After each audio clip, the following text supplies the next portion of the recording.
And Kevin Fishbain, senior writer for The Athletic. He covers the Chicago Bears. Why is Caleb Williams so polarizing? Well, Dan, for one thing, if Caleb Williams becomes Russell Wilson 2.0, Bears fans would be thrilled. They'd have statues of him lining Lake Michigan. That'd be a pretty good thing to happen.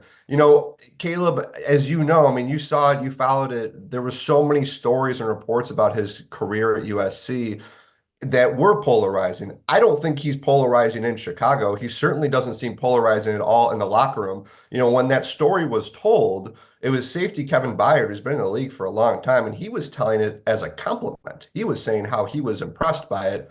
And look, there's going to be things that a rookie's going to do that Caleb's going to do that a lot of rookies don't do. But there aren't a whole lot of rookies like Caleb Williams, Dan. And I think as long as he plays well, he's going to earn a lot of respect in that building and outside the building as well. What is a reasonable expectation level? Let's say in Chicago and then outside of Chicago. What do you think? Are they similar in the expectations for the Bears? Well, it's interesting for this year, Dan, because I think CJ Stroud set, I don't want to say it was an unreasonable bar, but that was historic what he did last year. So now people see that and think, well, if CJ Stroud can do it with the Texans, why can't Caleb Williams do that with Keenan Allen and DJ Moore and this group with the Bears? But we still have to understand he's a rookie. Like there's going to be defenses he's never seen before. There's going to be edge rushers coming at him. He's never seen that speed before. I think in Chicago, I think in that building, they're very excited, but they know this is not like, they're not going making a Super Bowl run this year. Nobody's expecting that. I think you win 9 games, 10 games this year. If Caleb is protecting the football, making big plays with his arm and his legs, and you see the glimpses of this guy's going to be a star, you can start having a lot of fun with 2025 expectations. I think that's kind of the way that they are looking at it because they know you look Andrew Luck, RG3, Russell Wilson, CJ Stroud. That's the end of the list of rookie quarterbacks who took their team to the playoffs in the last decade. Maybe a couple others here and there, but those are the big ones. So it's hard. It's going to be hard for Caleb Williams, but I do think that they certainly see where he's going. I would caution whether you're a Bear or not a Bear fan that don't look for a number of wins. Look for a feel. Is your team threatening second half of the season? Are you a tough out for teams? Are you winning games on the road? Are you winning close games? Those are the things that are really important, I would think, instead of saying, hey, we got 9 wins, didn't make the playoffs, but we got blown out a few times, or we didn't look like we were a great team or good team at the end of the year. I think that number the number can be deceiving with wins. Well, yeah, and again, I mean, this is another Bears thing, Dan, and Paulie could talk about this for years, right? Look, this team won 12 games in 2018 with Mitch Trubisky. They won a lot of games with other, average middling quarterbacks. They have done that for decades. So you're right. It's not for this town, for this city, for this franchise. It's about seeing that the quarterback has that potential, and then you can kind of build off that. And you look too at Mitch Trubisky and Justin Fields and Jay Cutler, the guys who haven't worked here, who had so much promise.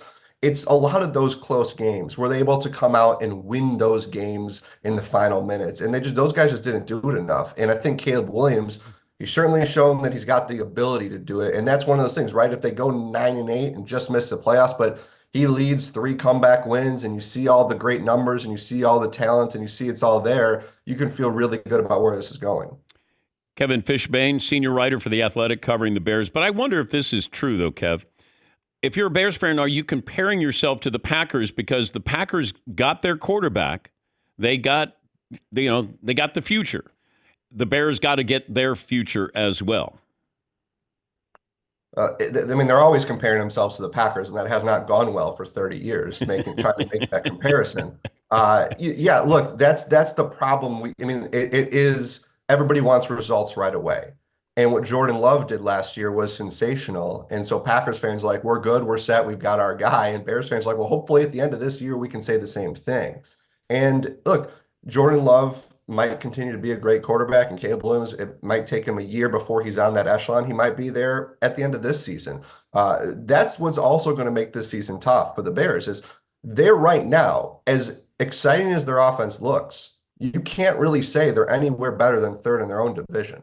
When you look at the Packers and you look at Detroit, it's going to be a tough season for them, and with everything they've got. And again, that's why it's just building towards next year and the year after, where they still are going to have cap space. They still have another pick from Carolina for next year, and they can kind of get onto that level.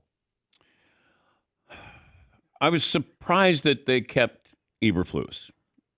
How well your reaction to them not doing anything at the head coaching position?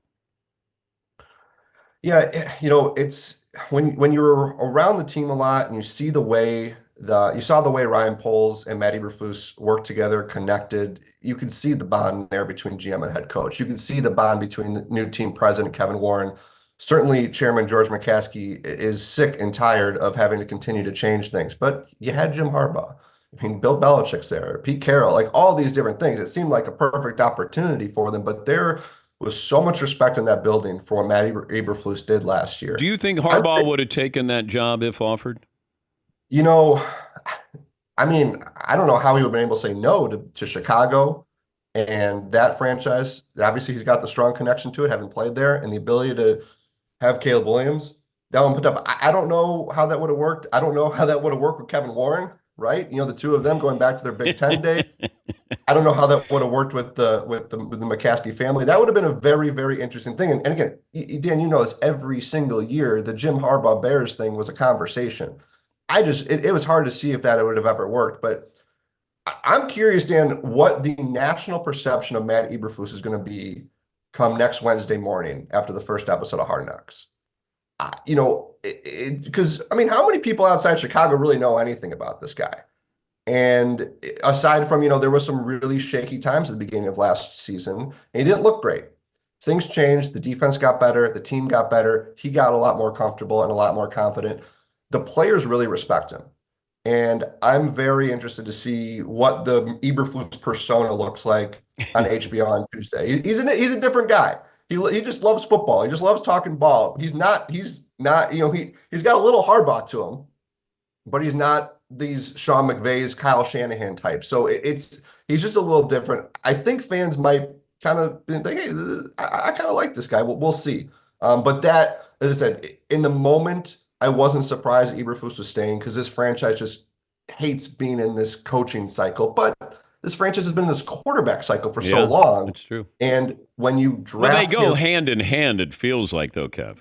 They do. And I mean, you go back, you fire Lovey right after you trade for Jay Cutler, right? And then you look at Matt Nagy, he's here. He inherits Mitch Trubisky, right? Then he drafts Justin Fields and he's fired along with Ryan Pace. So then the next regime inherits Justin Fields.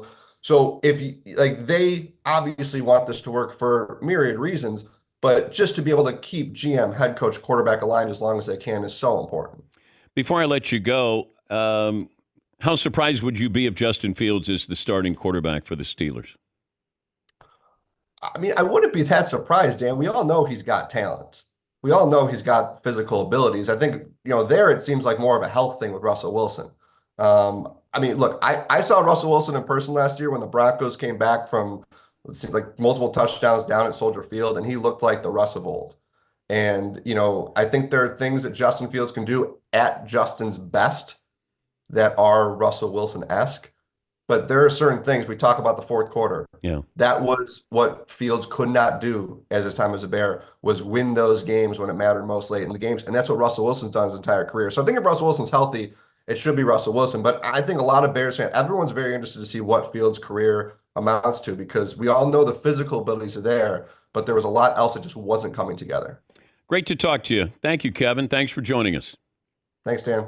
Kevin Fishbain, senior writer for The Athletic, covering the Chicago Bears.